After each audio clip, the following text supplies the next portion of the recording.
Currency, a nation's destiny. From the Japanese miracle to the Plaza Accord. Lessons in currency, industry, and global power. The post-World War II Japanese economic miracle was no stroke of luck. It was forged on a bedrock of intense strategic planning, bolstered by the United States' desire to cast Japan as a capitalist bulwark against communism in Asia. In mere decades, Japan transformed from a scorched wasteland into an industrial titan, driven by an export-led engine. The government worked hand-in-glove with the Keiretsu, industrial conglomerates, to pioneer manufacturing technologies focused on peerless efficiency and quality. By the 1960s and 70s, Japanese goods aggressively permeated global markets. American consumers, once loyal to domestic brands, began defecting to the fuel-efficient, durable innovations of the East, from Sony electronics to the compact Toyotas and Hondas that reigned supreme during the oil crisis. This triumph turned Japan into a global creditor with a massive trade surplus, eventually rising as the world's second-largest economy and challenging American hegemony like never before. Rising from nothing. How did Japan conjure such vast technology and capital from the ashes in so little time? The answer lies in human resource management and rigorous state-guided capitalism. In the immediate post-war era, lacking both capital and high-tech, the government restricted luxury imports and incentivized citizens to save through the postal banking system. This created a massive pool of domestic savings that the Development Bank of Japan, DBJ, channeled into target industries via low-interest loans. Regarding technology, Japan utilized reverse engineering and the systematic acquisition of Western patents. The Ministry of International Trade and Industry, MITI, acted as a gatekeeper, vetting essential technologies to prevent domestic bidding wars and then refining them under the Kaizen. Continuous improvement philosophy. Furthermore, the Korean and Vietnam Wars provided an economic windfall, as the U.S. used Japan as a logistics and maintenance hub. These war dollars became the seed money for Japan to build the steel mills and chemical plants that would eventually make them global tech leaders. When the dollar strengthened. By the early 1980s, the tide turned.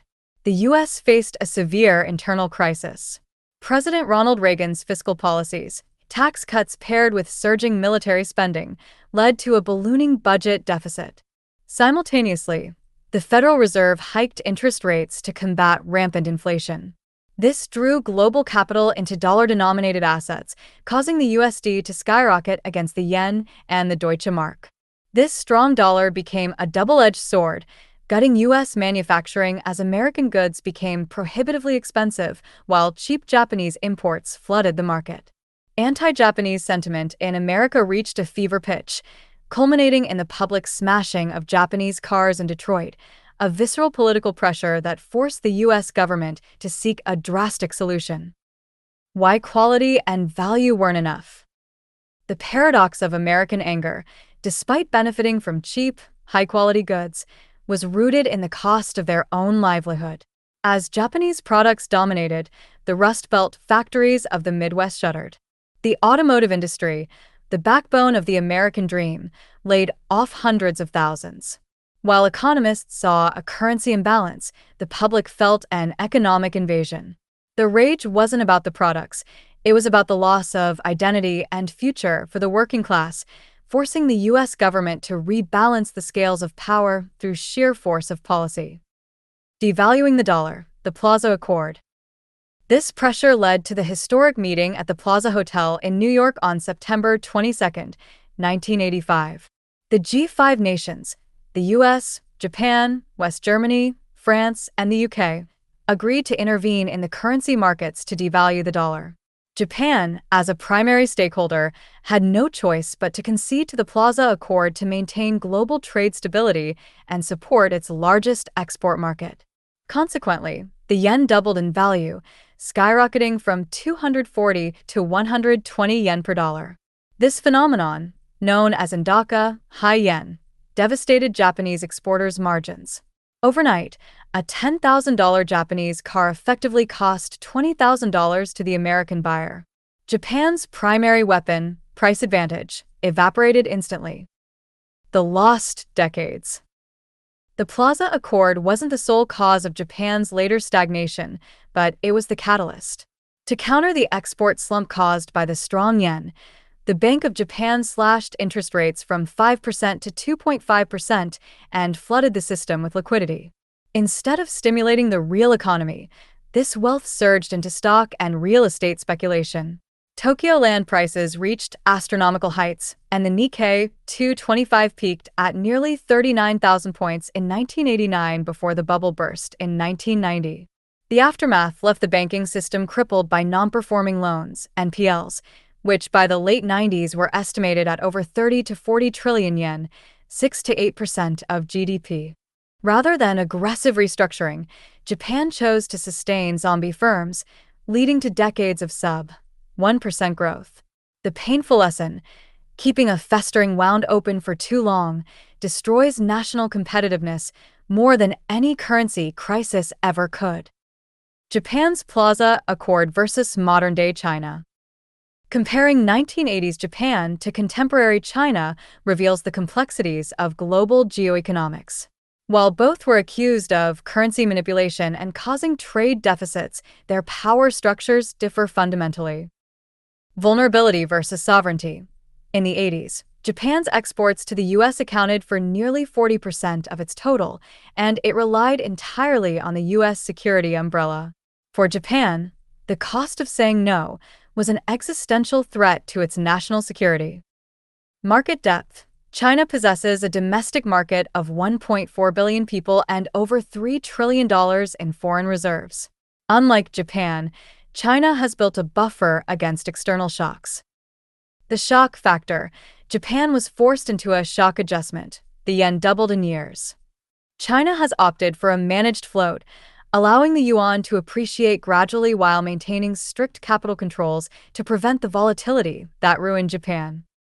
Systemic risk. China views U.S. pressure not just as an exchange rate issue, but as a systemic risk to economic sovereignty. Hence, their aggressive de-dollarization strategy, developing CIPS, an alternative to SWIFT, currency swaps with 40-plus nations, and reducing U.S. Treasury holdings.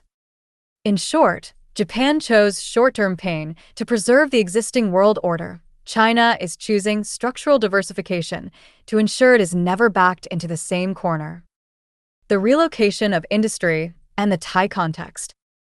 After 1985, Japanese FDI flowed into Thailand, jumping from 3 billion baht in 1986 to over 20 billion in 1988. However, this highlights a stark difference. Japan relocated as the owner of the value chain. They moved the limbs, factories, to reduce costs, but kept the brain, R&D, and decision-making in Tokyo. Thailand, conversely, remains a production site. When the baht strengthens, we cannot relocate like Japan did because we do not own the brands or technologies.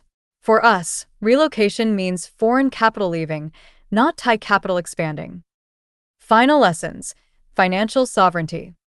The ultimate lesson of the Plaza Accord is the danger of tethering a nation's fate to a single currency, the USD. Japan has since spent decades on financial diversification. Gold reserves, holding over 800 tons as a final insurance. Regional buffers, spearheading the Chiang Mai Initiative, CMIM, to support regional liquidity without relying solely on the IMF or USD. Global asset ownership. The Government Pension Investment Fund, GPF, the world's largest, invests 200 trillion yen across global stocks and real estate. Japan has evolved from a nation of manufacturers to a nation of global asset holders. The path forward for countries like Thailand isn't just attracting more FDI, but a qualitative transition from contract manufacturer to owner of technology and IP. Only when a nation owns the keys to its own economic structure can it determine its own destiny in a world of shifting powers and volatile currencies.